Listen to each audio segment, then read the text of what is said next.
Come to the South, do some dumb shit, get smoked, and next thing you know, everybody looking around. They got all the guns in the South, bro. They do. They laws is different. Lul Tim had become one of the most hated names connected to Chicago long before reports surfaced that he was allegedly caught lacking in Texas last night. For years, that moment felt inevitable, to many watching from the sidelines. The streets never forgot what happened in 2020, when he took King Von's life, and what followed only made the situation heavier. Instead of disappearing, Tim stayed visible, openly trolling afterward, which poured gasoline on an already burning situation. That behavior locked his name into street memory and ensured the tension would never cool down.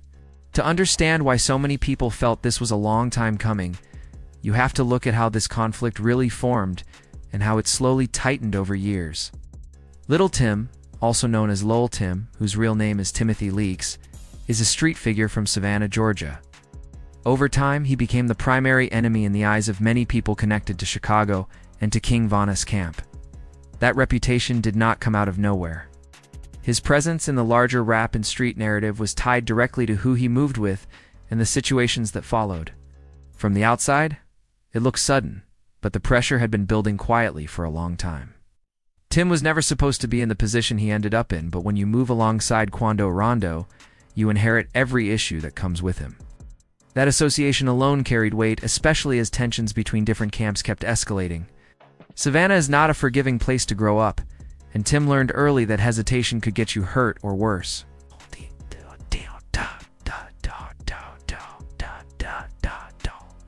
The environment shaped him into someone who believed in standing firm at all costs. In his neighborhood, he built a reputation as someone who would not fold under pressure, someone who took pride in being prepared for any outcome. As his connection to Quando Rondo deepened, Tim settled into a specific role. He was known as the one who stayed ready, the one who stayed armed, and the one expected to step in if things went left. That made sense given the climate around Quando at the time. Quando had active issues with multiple groups, especially after tensions connected to NBA YoungBoy began drawing wider attention. Having someone like Tim close was seen as necessary protection, not optional support. Everything changed on November 6, 2020, outside Monaco Hookah Lounge in Atlanta. That night marked the turning point that would define Tim's life from that moment forward. One decision placed a permanent target on his back and tied his name to one of the most dangerous and emotionally charged street conflicts connected to Chicago. What should have been a routine night quickly became a moment that rewrote multiple futures. There is a strong belief that Tim did not fully understand who King Von was before that encounter. In that moment, he did not see a chart-topping artist or a symbol of Chicago power. He saw his close associate getting pressed and reacted based on instinct and loyalty.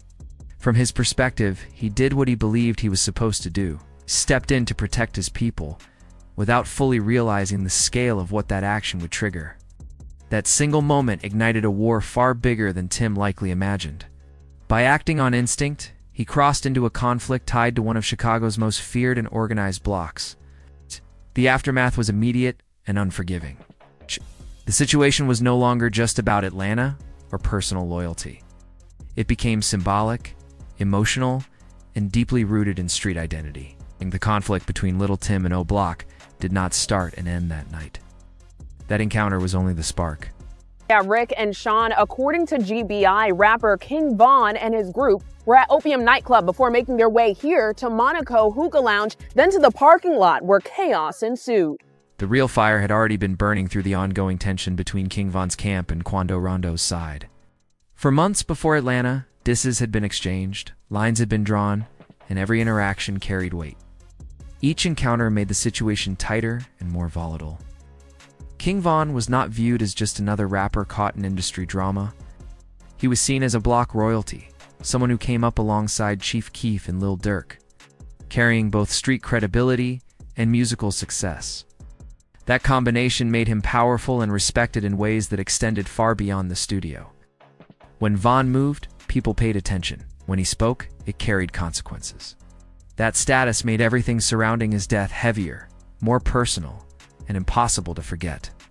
King Von was bringing real money back to his block through his music. Millions flowing in while he still carried the same reputation that made even the hardest dudes pause before crossing him. He was one of the rare figures who could dominate the charts and still command respect in the streets. That balance mattered. It meant something to O'Block. So when Tim took all of that away with a few trigger pulls outside that hookah lounge, it wasn't viewed as just another street loss. To them, it was the loss of O'Block's golden boy. It's their biggest symbol and their most respected shooter, all wrapped into one. The entire block felt it personally because Vaughn represented exactly who they were and what they stood on. From that moment forward, O'Block wasn't looking to let anything slide. There was no space for forgiveness, no option to move on. When it came to King Von, getting back wasn't optional. It was expected. The block shifted into a long-term mission focused on one goal: catching Tim slipping. That determination wasn't subtle either. This wasn't just empty talk or online posturing. This was personal, rooted in loss, pride, and identity, not just street politics. By 2022, that mission turned physical. O'Block members were allegedly making real moves trying to slide on Tim. Multiple individuals connected to O'Block ended up arrested in Atlanta, including Mina Mond, Sithang, and Zel Muna, after a car theft case that investigators tied to an alleged attempt to track down Tim. According to what surfaced, they were willing to put everything on the line just for a chance to catch him lacking. That alone showed how deep the situation had gone. Those arrests exposed just how serious O'Block was about revenge. This wasn't about social media threats or rap lyrics anymore. People were risking their freedom to honor Vaughn's name. His getting caught didn't cool anything down either. If anything, it proved how difficult it was to even get close to Tim, while also showing that O'Block wasn't backing off. The effort didn't stop. The pressure stayed constant. But what pushed everything into an even darker place was Tim's response after the shooting. Instead of disappearing or staying quiet, he went the opposite direction. Since that night, Tim had been openly trolling. He didn't lay low. He didn't avoid the spotlight. He leaned into it. Through music and social media, he kept reopening the wound, knowing exactly who was watching. Tim began releasing songs where he mocked the situation directly, dissing King Von and laughing at O'Block's failed attempts to reach him. In his lyrics, he openly referenced shooting Von and talked as if O'Block was powerless to touch him. This wasn't framed as survival or self-defense. It came across as celebration. That distinction mattered, and it's what really fueled the anger. He went even further by bragging publicly, including at parties, about what happened in Atlanta, making it clear he wasn't worried about retaliation. The message was loud and intentional. He was telling the world that he took out Chicago's golden boy and felt no pressure afterward. No fear, no remorse. Just confidence. That level of disrespect is the kind that turns tension into long-term warfare. Tim didn't just reference the incident once or twice. He turned King Von's death into a recurring punchline, weaving it into nearly every song and every Who Wants Smoke moment. He made it clear he was ready for whatever O'Block wanted to bring. On social media, he added captions tied to that night, knowing exactly how deep it would cut. This constant trolling is what pushed O'Block closer to the edge. There's a difference between explaining yourself and repeatedly poking a wound that never healed. Tim treated Von's death like a trophy, something to flex rather than a moment to move past. That attitude, more than anything else, is what kept O'Block heated and locked into a conflict that never cooled down. They have been willing to risk everything just to get to him. From a survival standpoint, the psychological game Tim has been playing is calculated. By keeping himself visible, by constantly reminding the world of what he did, he makes it harder for O'Block to move on him quietly. Every appearance raises the stakes. Every post forces attention. At the same time, that strategy feeds the very fire he is trying to manage. The pressure never cools. It only tightens. The way the streets have reacted shows how deep this situation really runs. King Von supporters from all over the country have been waiting for the moment Tim finally faces consequences. Each time Tim drops a diss record or posts something disrespectful, the response is immediate. Comment sections fill up with people promising his downfall, convinced that time is running out. The reaction isn't random. It's emotional, tied to years of loyalty and unfinished business. This energy hasn't stayed limited to fans. Other rappers have quietly chosen sides. Lil Durk, who was widely viewed as a mentor and big brother figure to Von, has released music filled with subliminal lines that many interpreted as aimed directly at Tim and Quando Rondo's circle. Tracks like Pissed Me Off and Backdoor carried bars that didn't need names attached. The message was understood without being spoken. Silence, in this case, said just as much. Across Chicago, the rap scene began treating Tim like a persona non grata. Artists who would normally avoid picking sides made their position clear. They aligned themselves with Von's memory. That reaction wasn't forced. Von had built real relationships across the city. His influence went beyond O-Block. His death left a gap that the city never ignored. Meanwhile, Tim continued to receive backing from his own circle in Georgia and from some NBA YoungBoy supporters who framed the situation as part of a larger, ongoing conflict between YoungBoy's camp and Chicago. That support existed, but it was limited. It didn't match the scale or intensity of the pressure coming from the other side. It also didn't erase the target on his back. Social media poured gasoline on everything.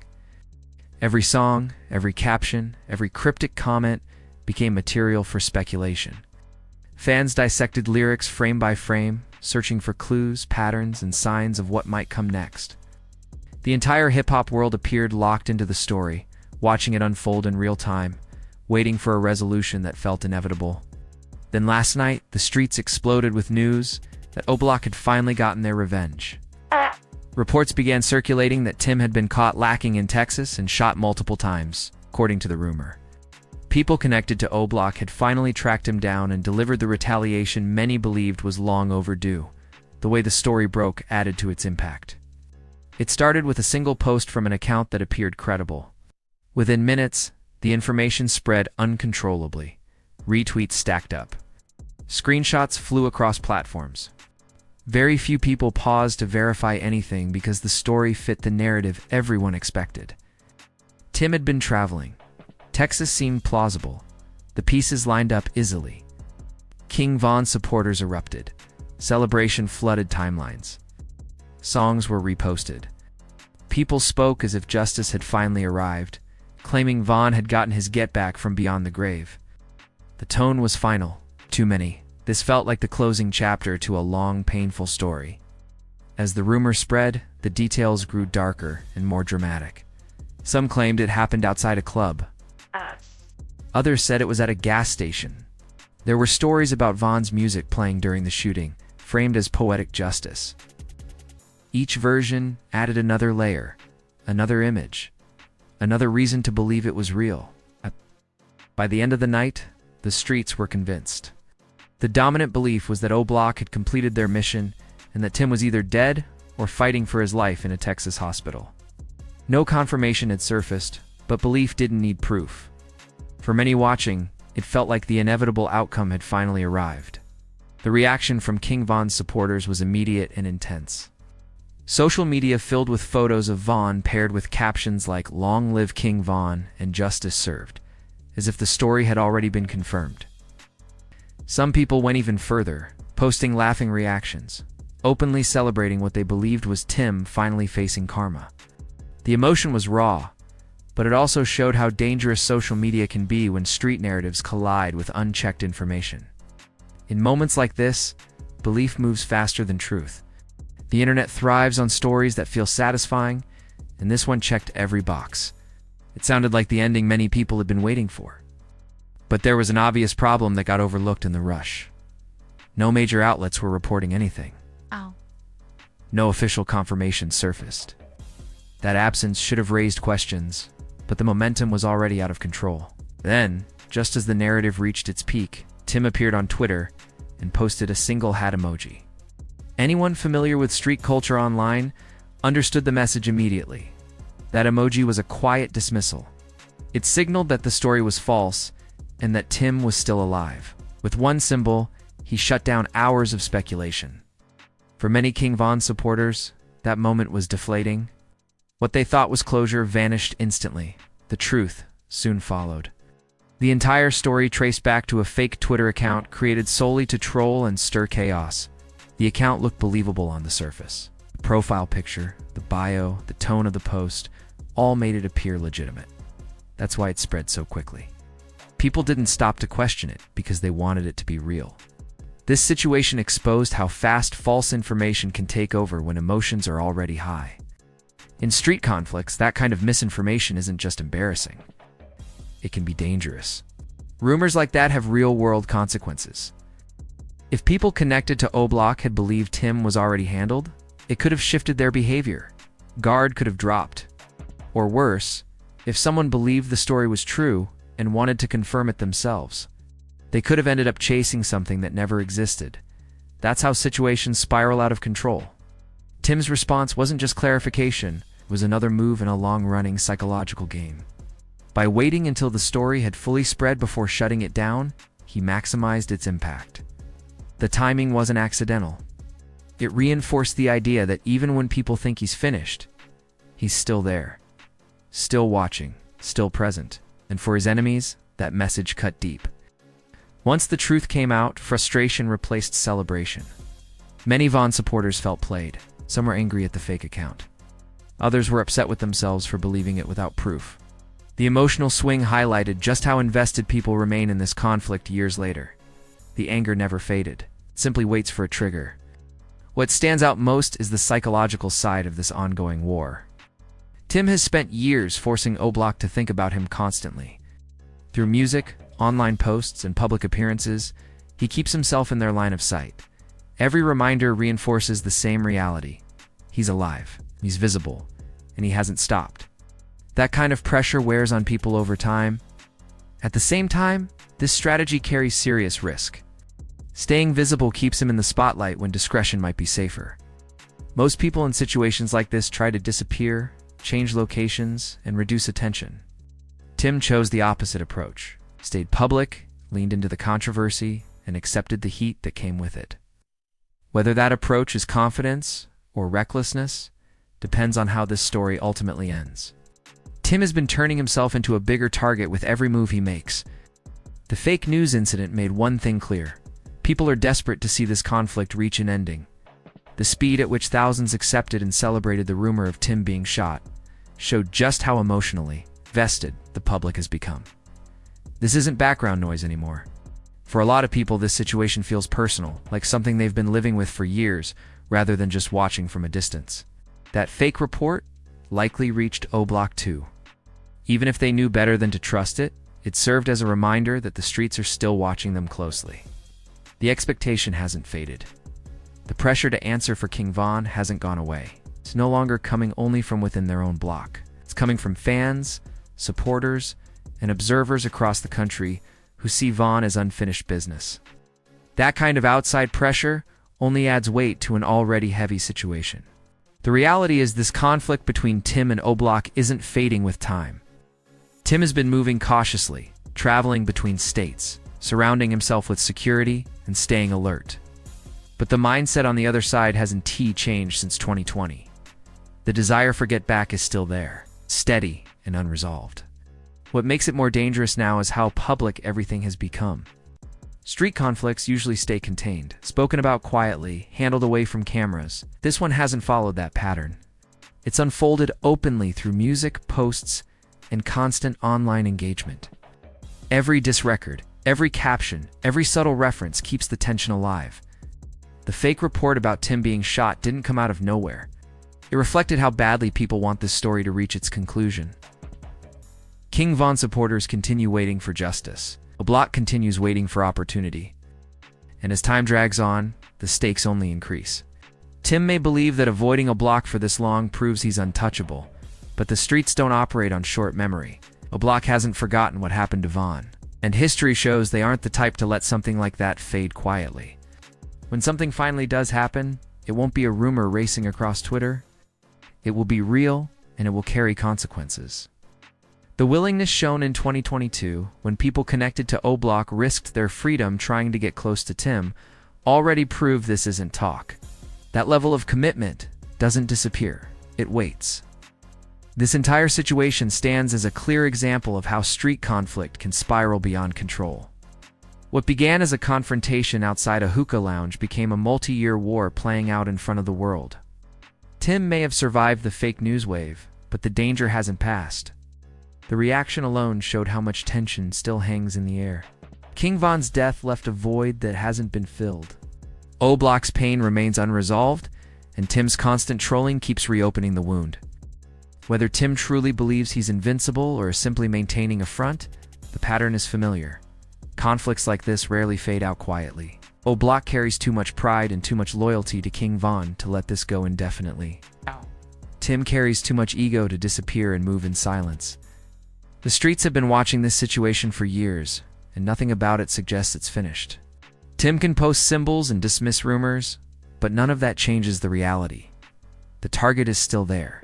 O'Block has never been the type of crew to forget about one of their own, especially not someone as central and respected as King Von. So even though what happened last night turned out to be capped, the real situation never stopped moving. Nothing cooled down, nothing reset. The tension stayed exactly where it was. Tim might be laughing in public, but in the streets, laughter doesn't mean safety. The last laugh usually belongs to whoever is still standing when everything finally goes quiet. So right now, both sides are still carrying smoke. The streets have been waiting for a real outcome since 2020. That anticipation hasn't faded with time. If anything, it's grown heavier. The fake news moment proved just how ready people are for something definitive to happen.